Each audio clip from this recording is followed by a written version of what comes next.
আসসালামু আলাইকুম এভরিওয়ান।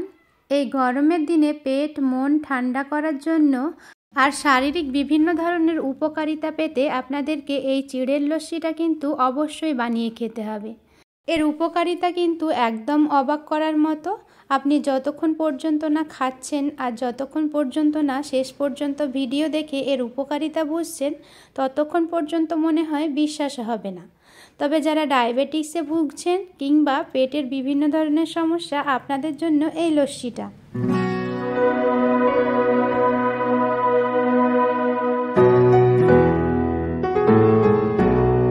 এখানে একটা বাটি নিয়ে নিয়েছি, তাতে পরিমাণ মতো চিড়ে আমি ভেজাতে দিয়ে দেব। যতটা পরিমাণ আমি লস্যি বানাবো তার অর্ধেক পরিমাণ চিড়ে আমি ভেজাতে দেব।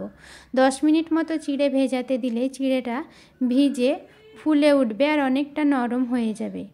পুষ্টিবিদরা জানান চিড়েতে পটাশিয়াম সোডিয়ামের পরিমাণ কম থাকায় কিডনির জন্য খুবই উপকারী। আর ডায়াবেটিসের রোগীদের খাদ্য তালিকায় চিড়ে কিন্তু একবেলা রাখতেই পারেন। আর যারা ডায়েট করে তারা অবশ্যই চিড়ের উপকারিতা সম্পর্কে জানেন।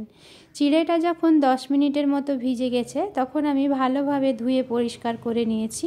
তারপর একটা মিক্সির জারে ওই ভেজানো চিড়েগুলোকে দিয়ে দিয়েছি। তাতে আমি দিয়ে দিলাম 1 চিমটে হিমালয়া পিঙ্ক সল্ট আর দিয়ে দিচ্ছি মিছরি। আপনারা চেষ্টা করবেন এই রকম লাল মিছরিটা ইউজ করার জন্য। আর মিছরি কিন্তু যাদের নিয়মিত গ্যাস, অ্যাসিডিটি, বদহজমের সমস্যায় ভোগেন তাদের জন্য খুবই উপকারী। এই মিছরির জল আপনারা প্রত্যেক দিন সকালবেলায় খেতে পারেন। আমি পরিমাণ মতো মিছরি দিয়ে দিলাম এখানে, আর দিয়ে দিলাম অল্প একটু লেবুর রস, আর দিচ্ছি টক দই।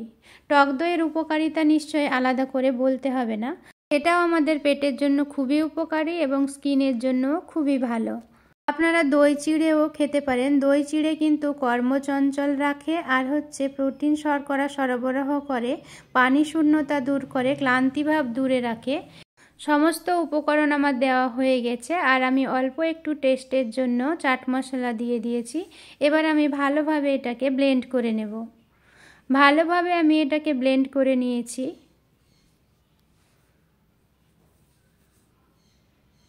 খুবই মসৃণ একটা পেস্ট তৈরি হয়ে গেছে আমার। আর এটা অনেকটাই গাঢ় হয়েছে, দেখতেই পাচ্ছেন। 2টো গ্লাস নিয়েছি, তার মধ্যে আমি লস্যি দুটোকে ঢেলে নেব। তার জন্য আমি ঠান্ডা ঠান্ডা লস্যি সার্ভ করার জন্য প্রথমে আমি 2টো বরফের কিউব দিয়ে দিলাম। তারপর লস্যিটাকে তার মধ্যে ঢেলে নেব। এত উপকারী একটা লস্যি আপনারা যখন বাইরে রোদ থেকে আসবেন তখন খেলেও অনেক উপকার পাবেন। আর সারাদিন রোজা রেখে ইফতারে যদি এই লস্যিটা আপনারা খান তাহলেও অনেক উপকার পাবেন। তাই সবাই বাড়িতে অবশ্যই ট্রাই করবেন। এবার আমি লস্যিটার উপরে অল্প একটু রাবড়ি বা মালাই দিয়ে দিচ্ছি, আর দিয়ে দিচ্ছি চাট মশলা।